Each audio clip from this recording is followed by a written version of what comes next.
तो लगातार तस्वीरें हम आपको दिखा रहे हैं। प्रधानमंत्री मोदी जो कि सदैव अटल पहुंचे हुए हैं यहां पर अटल जी को नमन करने के लिए। इसके पहले हमने देखा था प्रधानमंत्री मोदी लगातार यहां पर पहुंचे, सबसे पहले राजघाट, वहां पर महात्मा गांधी को नमन किया।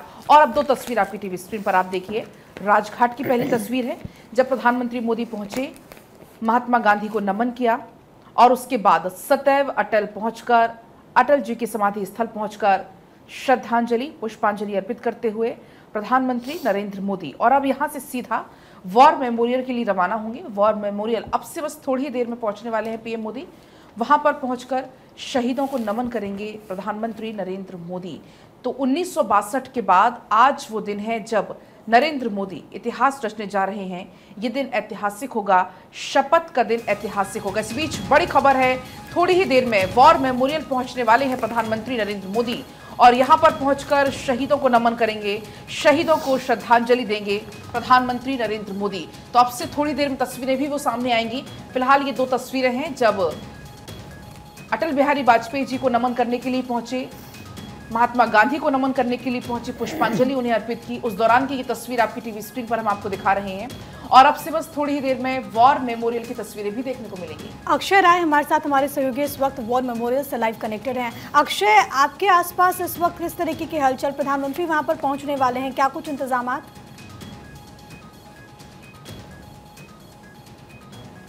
देखिए, प्रधानमंत्री नरेंद्र मोदी पहले राजघाट पहुंचे थे, उसके बाद सदैव अटल जी की समाधि पर उन्होंने पुष्पांजलि अर्पित की और अब वार मेमोरियल पहुंचने वाले हैं। ट्रैफिक मूवमेंट यहां पर रोक दिया गया है। आप देख सकते हैं कि जो पुलिस के जवान हैं ट्रैफिक को यहां पर रोकने में लगे हुए हैं, क्योंकि प्रधानमंत्री का काफिला कुछ देर में यहां पर पहुंचने वाला है। आप देख सकते हैं कि ट्रैफिक यहां पर रोक दी गई है, पुलिस के जवान यहां पर सतर्क हो चुके हैं और ये कहा जा रहा है कि जो कर्तव्य पथ है, कर्तव्य पथ से ही होते हुए वार मेमोरियल की तरफ जाएंगे। इंडिया गेट के जो सर्किल पर वार मेमोरियल है, जिस तरह से स्वतंत्रता संग्राम में सैनिकों ने शहादत दी 2019 में वार मेमोरियल को बनाया गया था और आप देख सकते हैं कि ये ट्रैफिक पूरी तरह से रोक दिया गया है। प्रधानमंत्री नरेंद्र मोदी का काफिला सदैव अटल से निकल चुका है।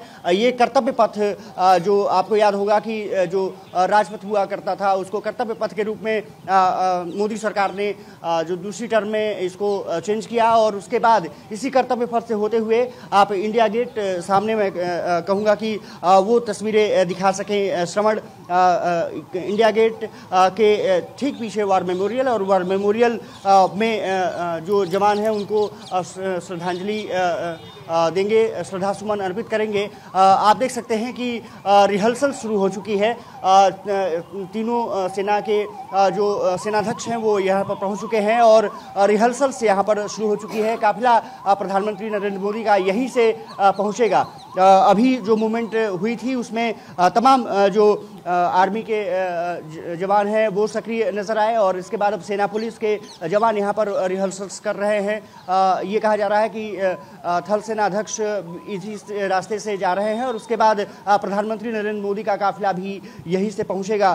प्रधानमंत्री नरेंद्र मोदी इस समय नामित प्रधानमंत्री हैं और आज तीसरी बार वो शपथ लेने जा रहे हैं। निश्चित रूप से गौरवान्वित करने वाला पल उनके लिए भी और देश के लिए भी इतिहास रचने जा रहा है, क्योंकि पूर्व प्रधानमंत्री जवाहरलाल नेहरू के बाद दूसरे प्रधानमंत्री हैं जो कि यहाँ पर तीसरी बार शपथ लेने जा रहे हैं। कुछ लोगों से हम चर्चा कर लेंगे। प्रधानमंत्री Narendra Modi, member of parliament Mukesh Dalal, Surat Lok Sabha, first MP of Surat. अरे वाह सर, बधाई सर। सूरत से सांसद हैं और आप प्रधानमंत्री को यहाँ से देखेंगे। पहले राजघाट गए, गांधी जी की समाधि पर की और उसके बाद अटल जी को श्रद्धांजलि दी, वार मेमोरियल पहुँच रहे हैं। प्रधानमंत्री का कुछ अलग है, गुजरात से आप सांसद भी हैं और आप देख सकते हैं कि कुछ अलग करने का जज्बा हमेशा रहता है।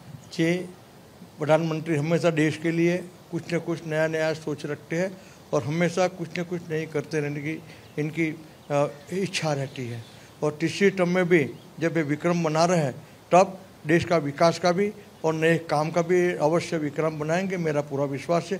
क्योंकि हम लोग इनसे 30 साल से ऊपर से 35 साल ऊपर से मैं तो जानता हूँ इनको। आप सांसद भी हैं, तो किस तरह का कार्यशैली हमेशा से रही है? पहले गुजरात के मुख्यमंत्री के रूप में और प्रधानमंत्री के रूप में जिस तरह से 2 कार्यकाल रहे हैं, उसको किस तरह से रेट करेंगे और कितनी उम्मीदें आपको एक सांसद के रूप में हैं?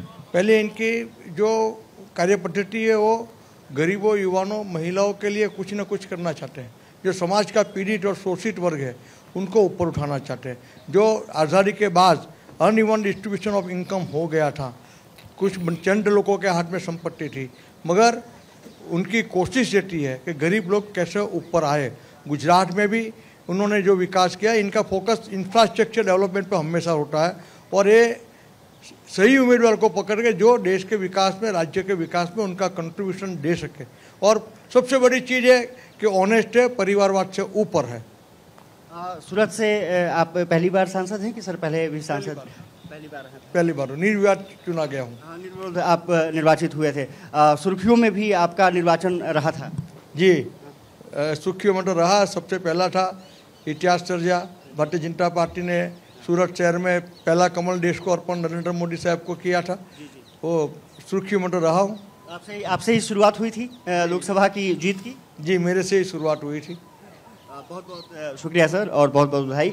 प्रधानमंत्री का काफिला कुछ देर में यहाँ पर पहुँचेगा। सूरत से बीजेपी सांसद जिन्होंने जीत हासिल की थी वो मेरे साथ एक्सक्लूसिव बातचीत कर रहे थे और प्रधानमंत्री नरेंद्र मोदी ने जो अभी तक मुकेश कुमार दलाल से आपने बातचीत की अक्षय, और वो बता रहे थे कि किस तरीके से नरेंद्र मोदी का नेतृत्व रहा बतौर मुख्यमंत्री भी गुजरात के और उसके बाद प्रधानमंत्री के तौर पर भी। लेकिन सबसे दिलचस्प अक्षय, क्योंकि आप कर्तव्य पथ पर मौजूद हैं, एक कर्तव्य की ओर नरेंद्र मोदी आज निकलने वाले हैं एक बार फिर से, तो वहीं दूसरी तरफ जो उस कर्तव्य पथ पर जिन्होंने अपना सब कुछ न्यौछावर कर दिया, अपने प्राणों का सर्वोच्च बलिदान दिया, उनको नमन करने के लिए प्रधानमंत्री पहुंच रहे हैं। क्या सियासी संकेत और संदेश इन तस्वीरों के, क्योंकि कहा जाता है कि राजनीति में तस्वीरों के कई मायने, आप इसको कैसे डिकोड करेंगे अक्षय?